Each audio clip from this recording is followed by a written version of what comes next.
माननीय प्रधानमंत्री जी, गीता का संदेश हर हरियाणवी की रगों में है। आप जब 6 अक्टूबर 2014 को आप कुरुक्षेत्र आए थे, आपने कहा था कि कुरुक्षेत्र की गीता स्थली के रूप में अंतर्राष्ट्रीय स्तर पर पहचान दिलाने के लिए हर संभव प्रयास करेंगे। आपसे प्रेरणा प्राप्त कर हमने गीता महोत्सव को कुरुक्षेत्र में अंतर्राष्ट्रीय स्तर पर मनाने की शुरुआत ये 2016 में की थी।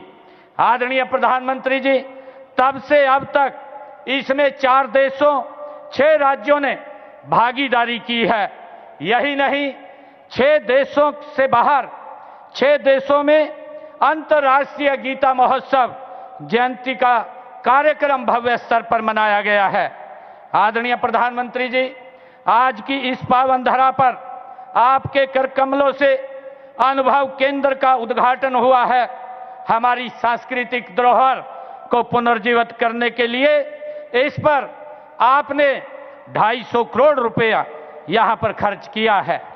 आदरणीय प्रधानमंत्री जी, इसके माध्यम से अब पूरी दुनिया महाभारत के युग को साक्षात देख सकेगी।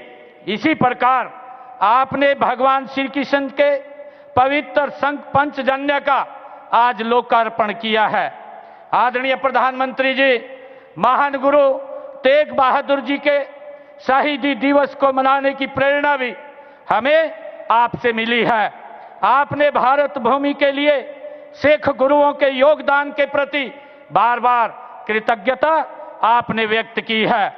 आदरणीय प्रधानमंत्री जी, आपकी पहल पर आजादी का अमृत महोत्सव में श्री गुरु तेग बहादुर जी के 400वें प्रकाश पर्व को देश भर में मनाया गया है। उनकी स्मृति में आपने डाक टिकट और एक सिक्का भी जारी किया था।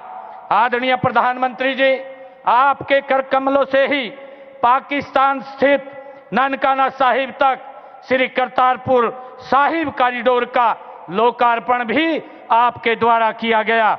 आदरणीय प्रधानमंत्री जी, इस कॉरिडोर से हरियाणा के भी 1739 श्रद्धालुओं ने ननकाना साहब के दर्शन किए हैं।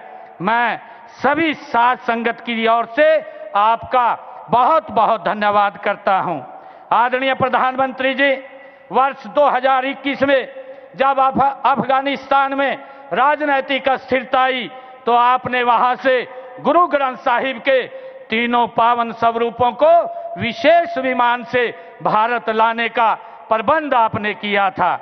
माननीय प्रधानमंत्री जी, आपकी पहल ही आप पूरे देश में 10वें पातशाह श्री गुरु गोविंद सिंह जी के साहिबजादों जोरावर सिंह और फतेह सिंह के शहीदी दिवस को अब हर वर्ष वीर बाल दिवस के रूप में मनाया जाता है। आदरणीय प्रधानमंत्री जी, आपके प्रयासों को हमने हरियाणा में आगे बढ़ाया है।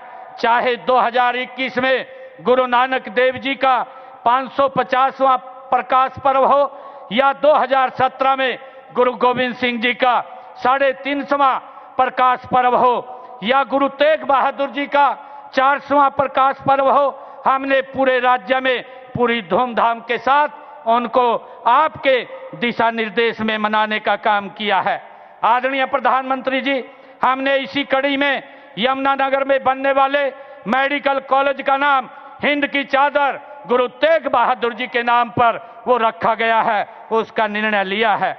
माननीय प्रधानमंत्री जी, आपने न सिर्फ 1984 की चोट को समझा बल्कि उनके घाव भरने की सच्ची कोशिश आपने शुरू की है और दोषी लोगों को आपने सलाखों के पीछे पहुंचाने का काम भी किया है।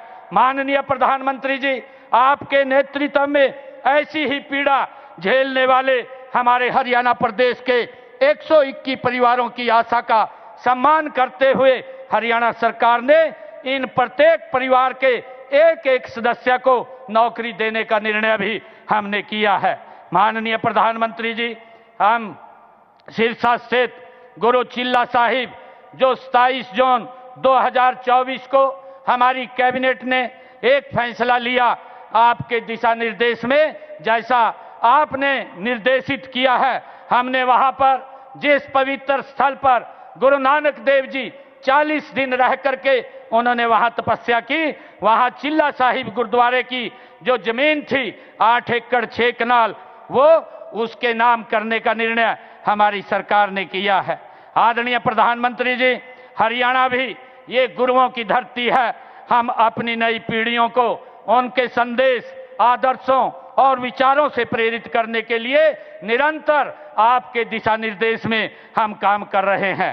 इसी दिशा में गुरु तेग बहादुर जी के शहीदी दिवस पर इस समागम का, ये भव्य समागम का आयोजन किया गया है।